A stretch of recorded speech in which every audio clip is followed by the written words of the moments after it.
Chapter 41 of Oliver Twist by Charles Dickens. This recording is in the public domain. Recording by Tig Hines. Containing fresh discoveries, and showing that surprises, like misfortunes, seldom come alone. Her situation was, indeed, one of no common trial and difficulty. While she felt the most eager and burning desire to penetrate the mystery in which Oliver's history was enveloped, she could not but hold sacred the confidence which the miserable woman with whom she had just conversed had reposed in her as a young and guileless girl. Her words and manner had touched Rose Maylie's heart, and, mingled with her love for her young charge, and scarcely less intense in its truth and fervour, was her fond wish to win the outcast back to repentance and hope. They proposed remaining in London only 3 days, prior to departing for some weeks to a distant part of the coast.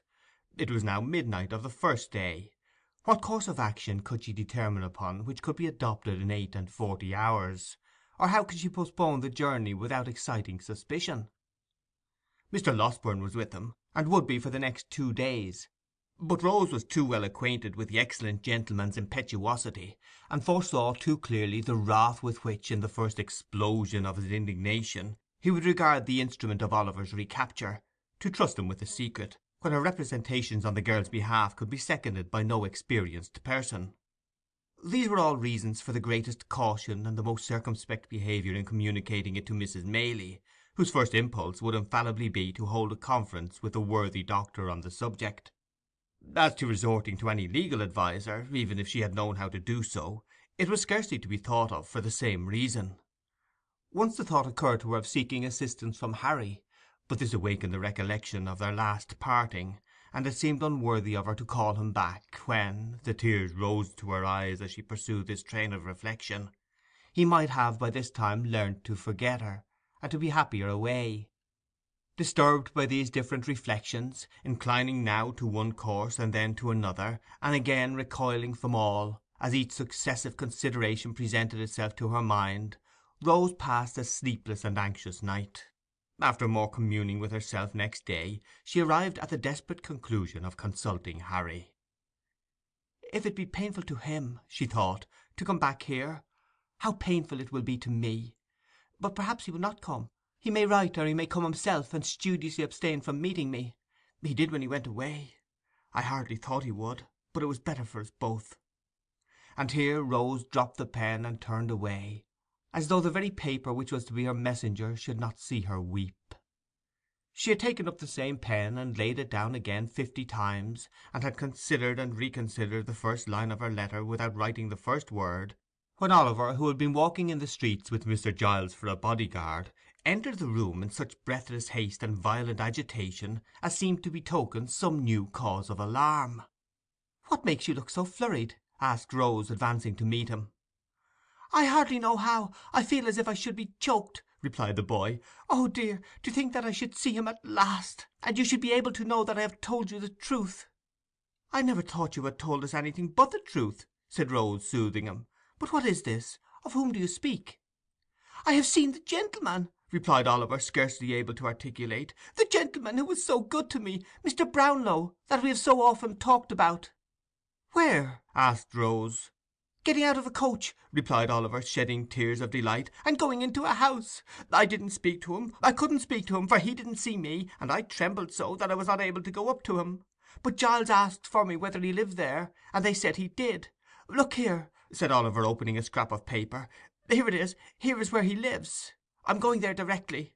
Oh, dear me, dear me! What shall I do when I come to see him and hear him speak again?" With her attention not a little distracted by these and a great many other incoherent exclamations of joy, Rose read the address, which was Craven Street in the Strand. She very soon determined upon turning the discovery to account. "Quick," she said, "tell them to fetch a hackney coach, and be ready to go with me. I will take you there directly without a minute's loss of time. I will only tell my aunt that we are going out for an hour, and be ready as soon as you are." Oliver needed no prompting to dispatch, and in a little more than 5 minutes they were on the way to Craven Street. When they arrived there, Rose left Oliver in the coach, under pretence of preparing the old gentleman to receive him, and sending up her card by the servant, requested to see Mr. Brownlow on very pressing business. The servant soon returned, to beg that she would walk upstairs, and following him into an upper room, Miss Maylie was presented to an elderly gentleman of benevolent appearance, in a bottle green coat, at no great distance from whom was seated another gentleman in nankeen breeches and gaiters, who did not look particularly benevolent, and who was sitting with his hands clasped on the top of a thick stick, with his chin propped thereupon. "Dear me," said the gentleman in the bottle green coat, hastily rising with great politeness, "I beg your pardon, young lady. I imagined it was some importunate person who—I beg you will excuse me. Be seated, pray." "Mr. Brownlow, I believe, sir," said Rose, glancing from the other gentleman to the one who had spoken. "That is my name," said the old gentleman. "This is my friend, Mr. Grimwig. Grimwig, will you leave us for a few minutes?" "I believe," interposed Miss Maylie, "that at this period of our interview I need not give that gentleman the trouble of going away. If I am correctly informed, he is cognizant of the business on which I wish to speak to you." Mr. Brownlow inclined his head. Mr. Grimwig, who had made one very stiff bow and risen from his chair, made another very stiff bow and dropped into it again. "I shall surprise you very much, I have no doubt," said Rose, naturally embarrassed, "but you once showed great benevolence and goodness to a very dear young friend of mine, and I am sure you will take an interest in hearing of him again." "Indeed," said Mr. Brownlow. "Oliver Twist, as you knew him," replied Rose. The words no sooner escaped her lips than Mr. Grimwig, who had been affecting to dip into a large book that lay on the table, upset it with a great crash, and falling back in his chair, discharged from his features every expression but one of unmitigated wonder, and indulged in a prolonged and vacant stare. Then, as if ashamed of having betrayed so much emotion, he jerked himself, as it were, by a convulsion into his former attitude, and looking out straight before him, emitted a long deep whistle, which seemed at last not to be discharged on empty air, but to die away in the innermost recesses of his stomach. Mr. Brownlow was no less surprised, although his astonishment was not expressed in the same eccentric manner. He drew his chair nearer to Miss Maylie's, and said, "Do me the favour, my dear young lady, to leave entirely out of the question that goodness and benevolence of which you speak, and of which nobody else knows anything; and if you have it in your power to produce any evidence which will alter the unfavourable opinion I was once induced to entertain of that poor child, in heaven's name put me in possession of it." "A bad one! I'll eat my head if he's not a bad one," growled Mr. Grimwig, speaking by some ventriloquial power without moving a muscle of his face. "He is a child of a noble nature and a warm heart," said Rose, colouring, "and that power which has thought fit to try him beyond his years has planted in his breast affections and feelings which would do honour to many who have numbered his days 6 times over." "I'm only 61," said Mr. Grimwig, with the same rigid face, "and as the devil is in it if this Oliver is not 12 years old at least, I don't see the application of that remark." "Do not heed my friend, Miss Maylie," said Mr. Brownlow. "He does not mean what he says." "Yes, he does," growled Mr. Grimwig. "No, he does not," said Mr. Brownlow, obviously rising in wrath as he spoke. "He'll eat his head if he doesn't," growled Mr. Grimwig. "He would deserve to have it knocked off if he does," said Mr. Brownlow. "And he'd uncommonly like to see any man offer to do it," responded Mr. Grimwig, knocking his stick upon the floor. Having gone thus far, the two old gentlemen severally took snuff, and afterwards shook hands according to their invariable custom. "Now, Miss Maylie," said Mr. Brownlow, "to return to the subject in which your humanity is so much interested, will you let me know what intelligence you have of this poor child, allowing me to promise that I exhausted every means in my power of discovering him, and that since I have been absent from this country, my first impression that he had imposed upon me, and had been persuaded by his former associates to rob me, has been considerably shaken." Rose, who had had time to collect her thoughts, at once related, in a few natural words, all that had befallen Oliver since he left Mr. Brownlow's house, reserving Nancy's information for that gentleman's private ear, and concluding with the assurance that his only sorrow for some months past had not been able to meet with his former benefactor and friend. "Thank God!" said the old gentleman. "This is great happiness to me, great happiness. But you have not told me where he is now, Miss Maylie. You must pardon my finding fault with you, but why have you not brought him?" "He is waiting in the coach at the door," replied Rose. "At the door?" cried the old gentleman, with which he hurried out of the room, down the stairs, up the coach steps, and into the coach, without another word. When the room door closed behind him, Mr. Grimwig lifted up his head, and converting one of the hind legs of his chair into a pivot, described 3 distinct circles with the assistance of his stick and the table, sitting in it all the time. After performing this evolution, he rose and limped as fast as he could up and down the room at least a dozen times, and then, stopping suddenly before Rose, kissed her without the slightest preface. "Hush!" he said, as the young lady rose in some alarm at this unusual proceeding. "Don't be afraid. I'm old enough to be your grandfather. You're a sweet girl. I like you. Here they are." In fact, as he threw himself at one dexterous dive into his former seat, Mr. Brownlow returned, accompanied by Oliver, whom Mr. Grimwig received very graciously; and if the gratification of that moment had been the only reward for all her anxiety and care in Oliver's behalf, Rose Maylie would have been well repaid. "There is somebody else who should not be forgotten, by the by," said Mr. Brownlow, ringing the bell. "Send Mrs. Bedwin here, if you please." The old housekeeper answered the summons with all despatch, and dropping a curtsy at the door, waited for orders. "Why, you get blinder every day, Bedwin," said Mr. Brownlow, rather testily. "Well, that I do, sir," replied the old lady. "People's eyes at my time o' life don't improve with age, sir." "I could have told you that," rejoined Mr. Brownlow. "But put on your glasses, and see if you can't find out what you are wanted for, will you?" The old lady began to rummage in her pocket for her spectacles, but Oliver's patience was not proof against this new trial, and yielding to his first impulse, he sprang into her arms. "God be good to me!" cried the old lady, embracing him. "It is my innocent boy!" "My dear old nurse!" cried Oliver. "He would come back, I knew he would," said the old lady, holding him in her arms. "How well he looks, and how like a gentleman's son he is dressed again! Where have you been this long, long while? Ah, the same sweet face, but not so pale; the same soft eye, but not so sad. I have never forgotten them or his quiet smile, but have seen them every day, side by side with those of my own dear children, dead and gone since I was a lightsome young creature." Running on thus, and now holding Oliver from her to mark how he had grown, now clasping him to her and passing her fingers fondly through his hair, the good soul laughed and wept upon his neck by turns. Leaving her and Oliver to compare notes at leisure, Mr. Brownlow led the way into another room, and there he heard from Rose a full narration of the interview with Nancy, which occasioned him no little surprise and perplexity.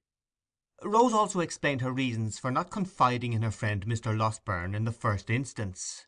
The old gentleman considered that she had acted prudently, and readily undertook to hold solemn conference with the worthy doctor himself. To afford him an early opportunity for the execution of this design, it was arranged that he should call at the hotel at 8 o'clock that evening, and that in the meantime Mrs. Maylie should be cautiously informed of all that had occurred. These preliminaries adjusted, Rose and Oliver returned home. Rose had by no means overrated the measure of the good doctor's wrath. Nancy's history was no sooner unfolded to him than he poured forth a shower of mingled threats and execrations, threatened to make her the first victim of the combined ingenuity of Messrs. Blathers and Duff, and actually put on his hat preparatory to sallying forth to obtain the assistance of those worthies. And doubtless he would, in his first outbreak, have carried the intention into effect without a moment's consideration of the consequences, if he had not been restrained in part by corresponding violence on the side of Mr. Brownlow, who was himself of an irascible temperament, and partly by such arguments and representations as seemed best calculated to dissuade him from his hot-brained purpose. "Then what the devil is to be done?" said the impetuous doctor, when they had rejoined the two ladies.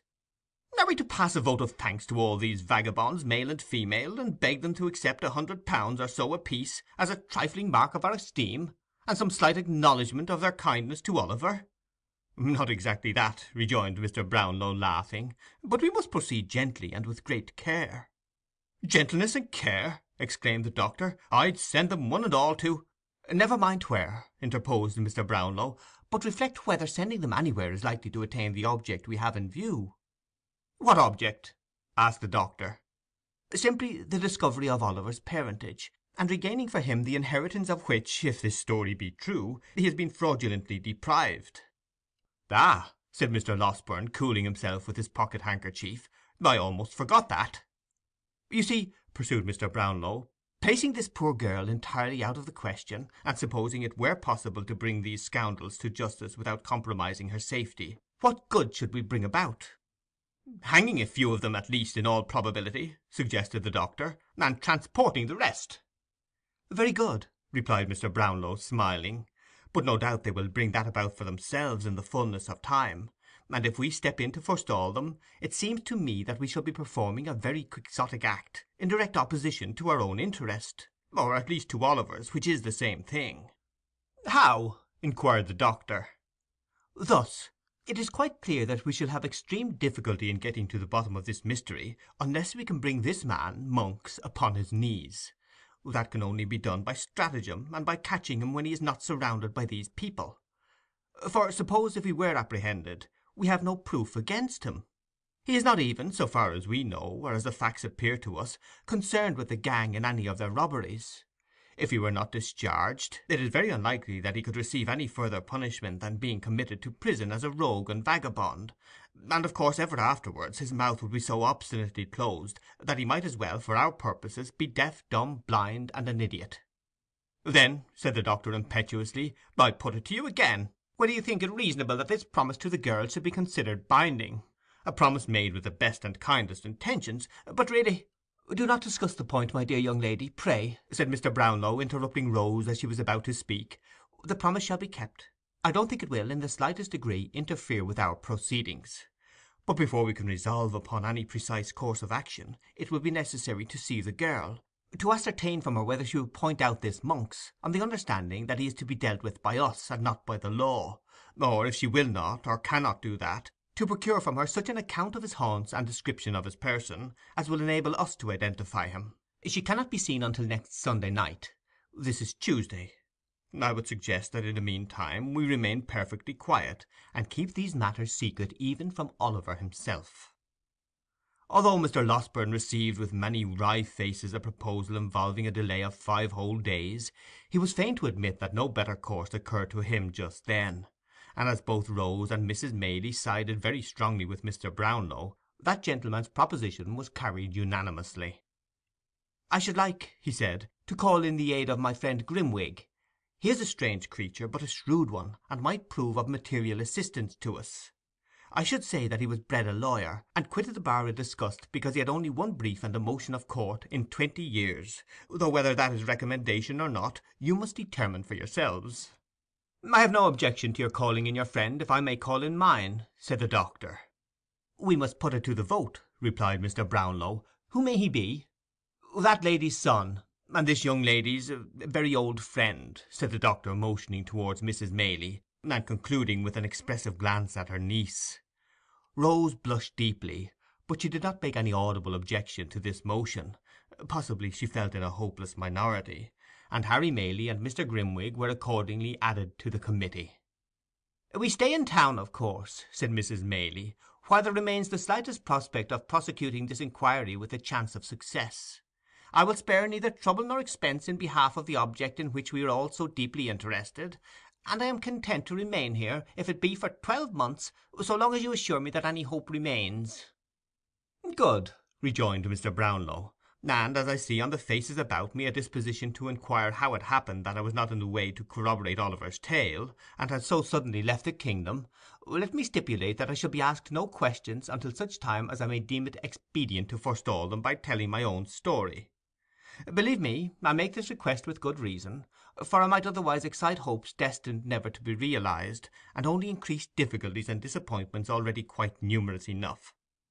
Come, supper has been announced, and young Oliver, who's all alone in the next room, will have begun to think by this time that we have wearied of his company, and entered into some dark conspiracy to thrust him forth upon the world."